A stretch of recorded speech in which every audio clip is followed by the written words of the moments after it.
Behind me is our reigning Drive Car of the Year in the medium SUV segment, the Toyota RAV4. And there's a very good reason that this is the king and the reigning champion in that segment. Sam, behind you is a newcomer to the segment from an established brand. This is the Tucson, and it's an all-new car. We know how popular the Tucson has been over the years in this segment as well. So if there is a car that can potentially give the RAV4 a bit of a shake-up, it is this thing. I like how it looks. I like the interior. There's a lot of space on offer in that car as well. But at the same time, this one Drive Car of the Year overall a couple of years ago as well. So we know how good this thing is. Which one's better? I don't know, it's going to be close. We're going to have to find out. I tell you what, I know which one's got the edgier styling. So let's answer the question, is the king still the king?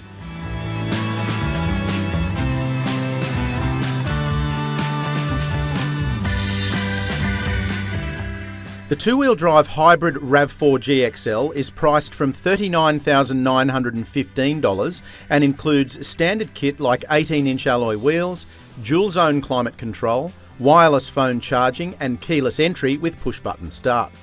A 2.5 litre four-cylinder hybrid petrol powertrain uses a CVT gearbox and has a total of 160 kilowatts combined output. Because of the nature of the system, a peak torque output isn't specified. This is the all-new Tucson, and we've got the entry-level grade here. The asking price is $34,500 before on-road costs, which is $3,500 cheaper than the next level up. That's Elite, and it costs $39 grand. This new Tucson is $2,360 more expensive than the entry level in the previous generation, or more if you include the manual transmission. This new Tucson is automatic only. That powertrain, by the way, is a 2-litre, 4-cylinder naturally aspirated petrol engine, which powers the front wheels only via a 6-speed automatic transmission.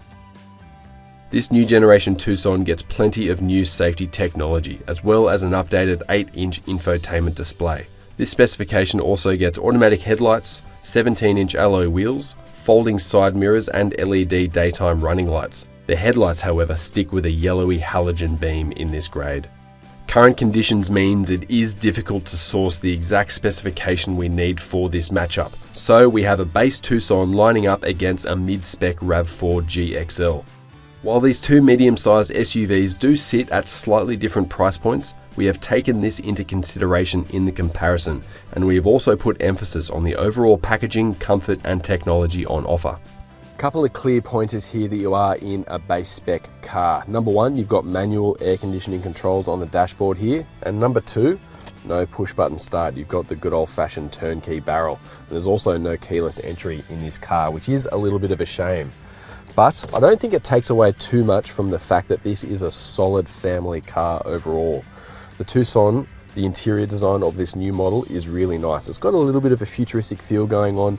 I like the fabric up here. There are integrated air vents, a lot of interesting design going on, and it's comfortable, which obviously for a family car is very important. Now in terms of practicality, storage and the like, we've got a wireless charging pad down here. Now that does allow wireless Apple CarPlay and Android Auto in this infotainment display. That's all good stuff. You've also got a volume dial here. You've got buttons on the outside. Now you don't have native nav and you don't have a digital radio in this base spec, so you will have to go up the ladder if you do want those things. Regulation cup holders here and the center console, open that up. That's a pretty good size. Now, what about power outlets? You've got two USBs there, the charging pad like I said before, and one 12 volt, so that's all really good stuff. And I think it drives home the fact that this car, even though it is a base specker, there's a couple of things you might not like about it, but overall it's really solid. Another thing to note is the steering wheel. Urethane steering wheels I think are a little bit of a thing of the past in base spec cars these days. This one feels really nice. Where your elbows land, the gear shifter, that's all pretty good. So you don't feel like this is an absolute poverty pack vehicle when you're driving it. Now, is it better than the king of the segment, Toyota RAV4? I'm not so sure, but let's ask Trent to find out.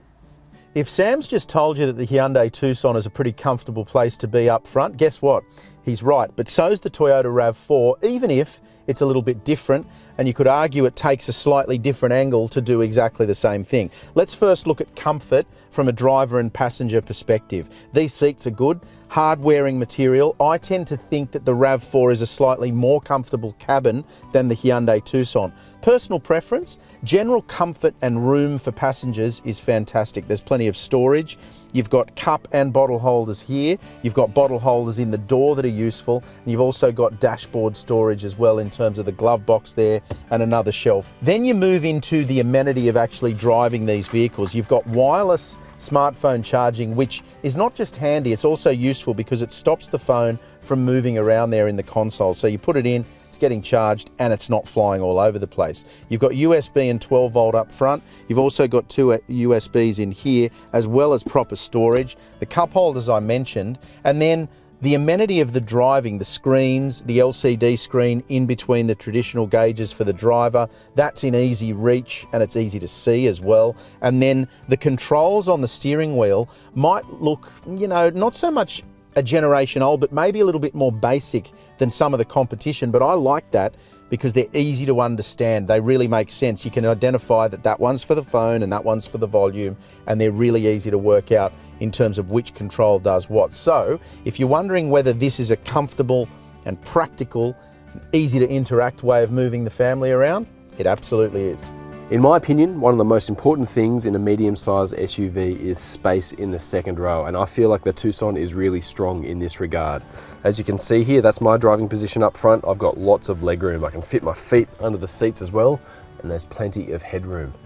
Now, I've had my kids in the back here. You've got ISOFIX points on the outboard seats, and looking at the back of this seat here, it's actually not covered in footprints from the kids kicking it all the time, and that tells me there's actually a fair bit of room here for kids in their seats as well. Now, another thing is air vents. You've got them in this car, and you've also got USB outlets. That's probably for when the kids are out of their seats and into their phones a bit more. In terms of general comfort, this is good. Visibility is fantastic, and I've also got tilt in the backrest here, something the RAV4 can't do. There's also another couple of cup holders there and an armrest, and you can also fit a bottle in each of the doors. Now, one small thing I've noticed with this car is the use of piano black materials around the place. There's a lot of it up front. There's also a little bit in the second row here as well. It looks good, but it shows up dust and smudges really quickly, so you'll be finding yourself cleaning those fairly often. Not the end of the world, but something worth noting. So Trent, I'm throwing down the gauntlet. I'm saying that in the second row, this Tucson is more spacious and more comfortable than the RAV4. I really hate to agree with Sam, and I try to do it as little as possible, but I'm going to have to on this point. Now, the fact that the Tucson has more room and is a little bit more comfortable than the RAV4 doesn't mean that this is uncomfortable. So let's get that out of the way first. But if you're saying which one's better, have to agree with Sam. I think the Tucson's just a little step forward. Now, first of all, my driving position is a little further away from the steering wheel than Sam's, so the legroom back here is going to seem like there's less because of where the seat position is, but it's actually not too bad. I'm sitting behind my own driving position and it's actually pretty comfortable. The backrest is not too upright, so you don't feel like you're sitting forward, which I think is a good thing, especially for road trips. You don't feel like the roof is too far down on you either, so that's good. There are air vents, there are 2 USB ports. Now that's important for the kids on road trips because whether we like it or not, they are going to be charging phones and iPads and the like, so you need those outlets there. I think the fact that the floor is pretty flat is good. I can get my feet under the seat in front of me pretty comfortably. I've got bottle holders in the door. I've also got this fold down armrest with some cup holders. And we talk a lot about the importance of these vehicles from a family perspective. The front row is obviously important when you're driving and when mum and dad are up front, but you want the kids to be comfortable in the second row. You want them to be practically seated back here so that they can spend longer periods of time if you do head out on road trips, and the RAV4 ticks that box nicely. RAV4 gets a regular rear view camera, while with the Hyundai Tucson you have the option of a higher view top-down rear view camera. The Toyota RAV4 has 580 litres of boot space with the floor in its lowest position, and the seats fold almost flat to open that up to 1,690 litres. The Tucson measures in at 539 litres in the boot using the same VDA measurement.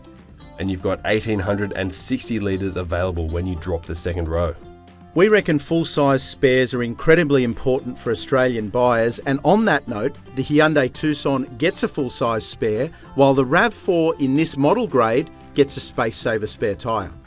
The Tucson's powertrain makes 115 kilowatts and 192 newton meters in this specification, and that comes with a claimed fuel consumption of 8.1 litres per 100 k's on the combined cycle.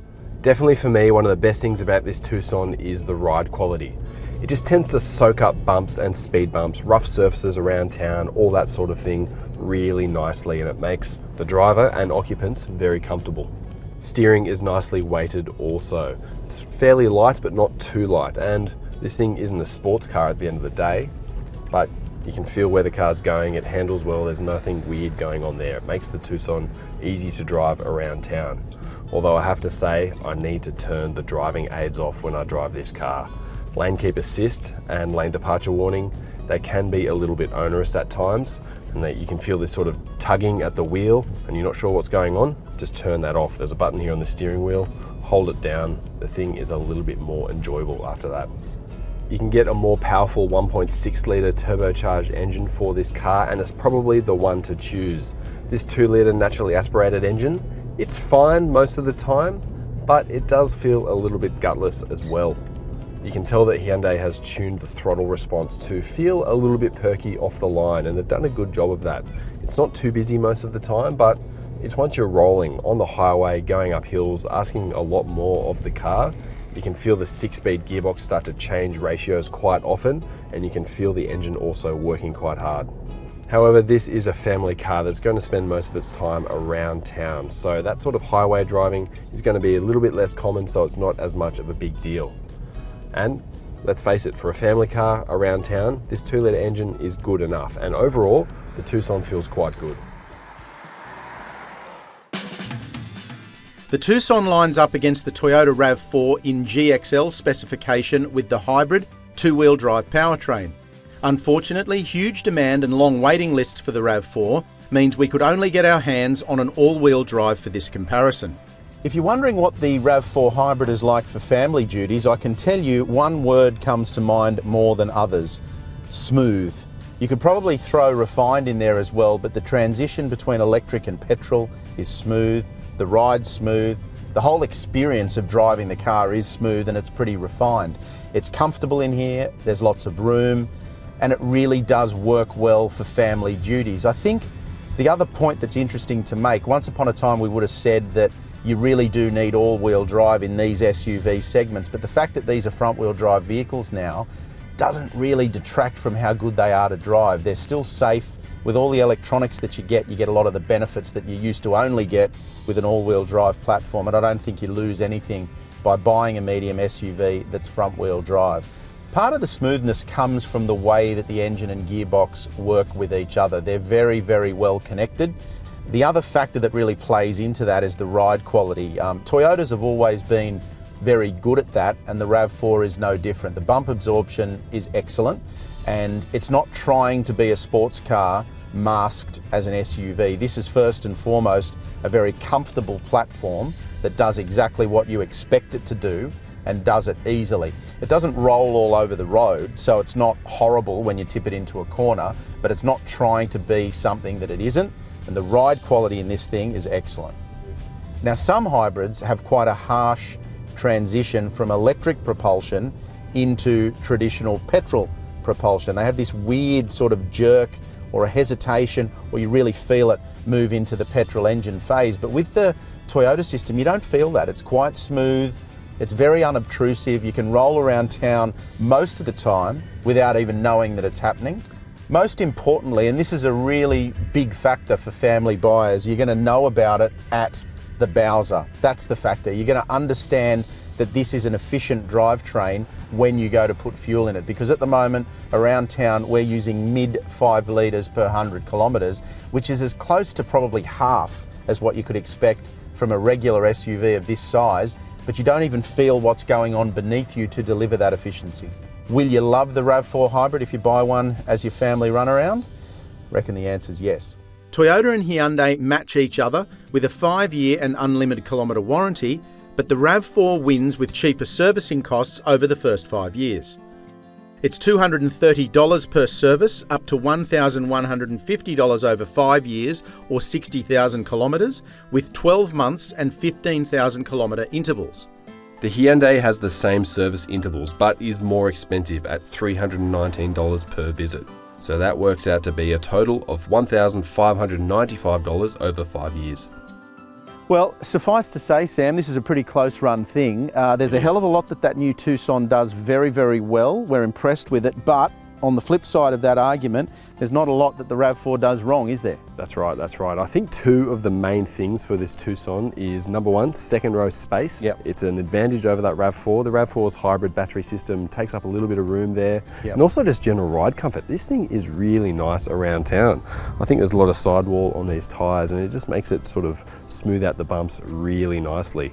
But like you said, it's got to be really, really good to take down this RAV4, which is very good across the board. Yeah, it is. We bang on about drivetrain consistently, and listeners and viewers and readers are probably sick of hearing about it, but the drivetrain in this is particularly good and it's efficient. Forget right. how it goes about what it does. It's efficient. You know, mid-5s per 100 around town is almost half what the rest of the segment does, and that's a big deal, right? And it's got a bit more power on offer at the same time, so you're not really getting any disadvantage with this hybrid powertrain, especially when you consider how smooth and seamless it is between those power outputs. And it leaves this 2-litre feeling, it's fine, you know, it does the job pretty well. Yep. 6-speed automatic, it's a fairly run-of-the-mill powertrain, but in comparison to that, this feels a bit underdone. So safe to say the king hasn't been dethroned quite yet? I think it's quite safe, mate. Well, there are our thoughts. Let us know what you think in the comments section below. Don't forget to hit like if you've enjoyed the video, and of course, click on subscribe so you stay up to date with all of our latest video content. And of course, the comparison for these two SUVs and just about every other medium SUV you can think of is at drive.com.au.